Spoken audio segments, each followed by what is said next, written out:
Oh, hello, this is Tak Chung from Walk with Tak. Welcome to my YouTube channel. If you enjoyed this video, please like, subscribe, and share. I use my fast cooking system every day with flavor chasing, advanced prepping, stir frying, and template-based cooking. Maybe the best way for me to show you how the fast cooking system works is to have you go into the kitchen every night when I cook. In fact, I rarely cook the same dish twice because with the template-based cooking, I can first of all generate different variations with one template. And when I combine different templates together, I can generate almost infinite number of variations. This video, I'm going to demonstrate an example of a chicken dish which I have never cooked before. And the reason I cooked it is partly due to availability. Another reason is due to my attempt for flavor chasing. I cook this dish mainly because I have some fresh pineapple available to me. And secondly, is because I'm always interested in incorporate cranberry into stir fry. So this is the end result. I created a cranberry pineapple chicken dish. It might sound crazy, but why not? Okay, let's get into the kitchen and see how it goes. I have prepped the chicken in such a way that it could be thawed out in about 10 minutes. The chicken are already been cut in the size for stir fry. So as soon as they are thaw, I'm going to cover them, coat them with cornstarch, so that when I cook them, it will give them a slight breading. The way how I prep my chicken will allow me to use chicken to cook in my dish anytime I want. You can take a look at this video to get more details of how I prep my chicken. The next step is for me to create a sauce for this dish.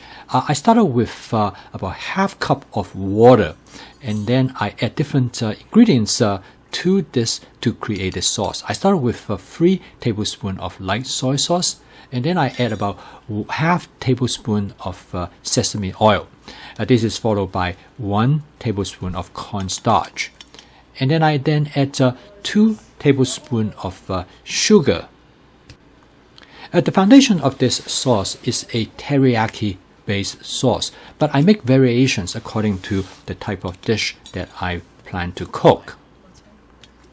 For this dish, because I want to have a slight sour flavor, so I'm going to add 1 tablespoon of vinegar, and then I follow by add about 1 tablespoon of rice wine.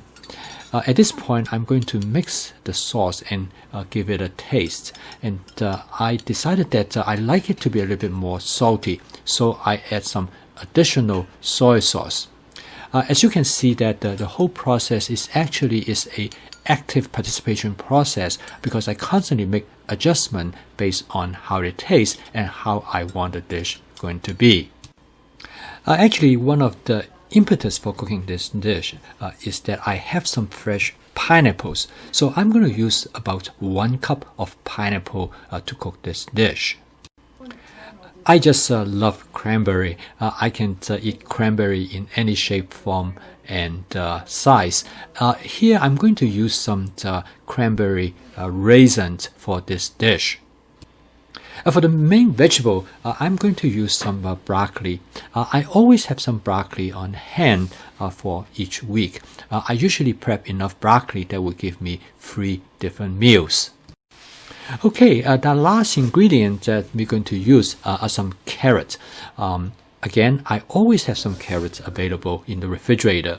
So advanced prepping allow me to really cook this dish very quickly because I have most of the preps already available to me. I always cook the meat and the vegetables separately. The reason for that is that would give me better control of the texture. So I'm going to cook the vegetable portion of this dish first. I start off by stir fry some carrots. I usually use about maybe half cup of carrots. I don't need to use a lot of carrots.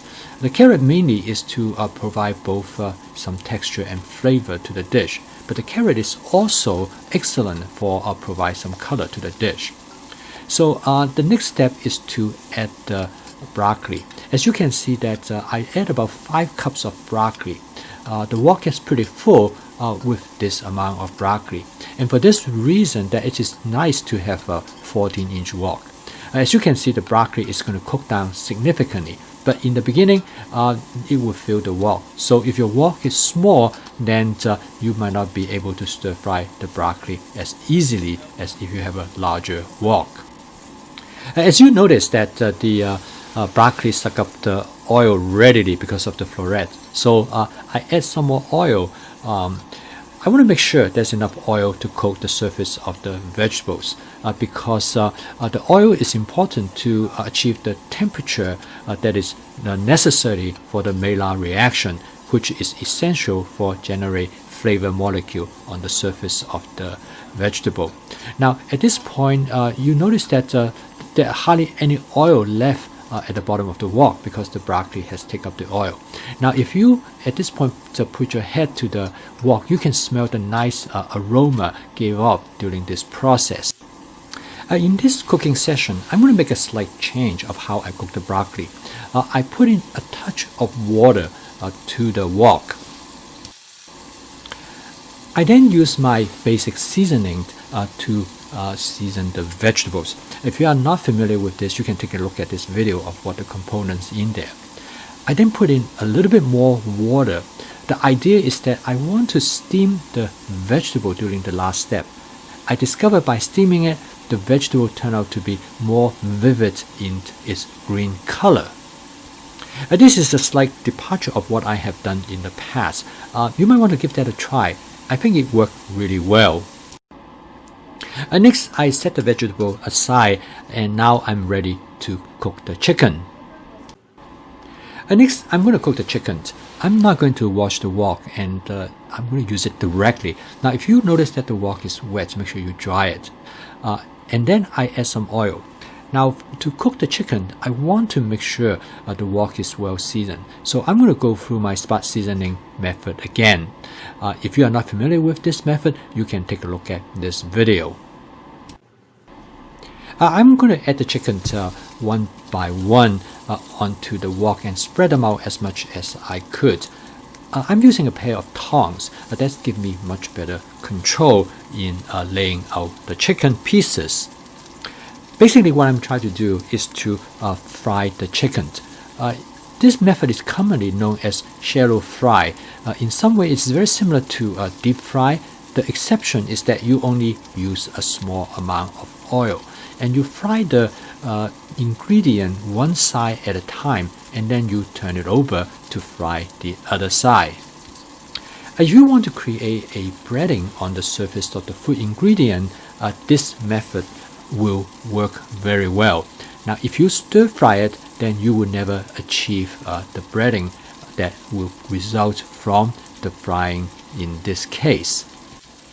I'm going to let the chicken to fry like this for about maybe 30 to 40 seconds before I turn them over. Now clearly this method takes longer time to cook the chicken, but the result is very different than if you just immediately stir fry the chicken. So now when I turn the chicken over, you notice that the backside of the chicken has been fried to a golden brown color. I'm now going to fry the other side of the chicken. After the chicken reached the degree of doneness that I like, I add the cranberry directly to the wok. The cranberry, although it is dry, but once it's being stir fried, it will start to pick up the oil as well as the moisture from the chicken. To provide additional moisture, I decided I'm going to add a little bit more water to the wok. The pineapple is the last item to go into the wok. I stir fry them together for about 10 or 15 seconds, and it is ready. So the next thing I'm going to is to create the sauce for the dish. Before I add the sauce to the wok, I make sure that I mix it thoroughly so that the cornstarch is well suspended. As you notice that the cornstarch sauce thickens almost immediately. So to adjust the consistency of the sauce, I add additional water. You can make changes by using the amount of water that you add to the sauce to create the consistency that you want. I next then mix the chicken with the vegetables. The dish is now ready, and I'm going to transfer them to a serving plate. The total cook time of this dish is a little bit under 7 minutes. So okay, what is the verdict? Now, it turned out that the flavor is not quite exactly what I expected. The cranberry flavor is just not strong enough. Maybe I need to put in more cranberry, or maybe I need to cook the cranberry a little bit more.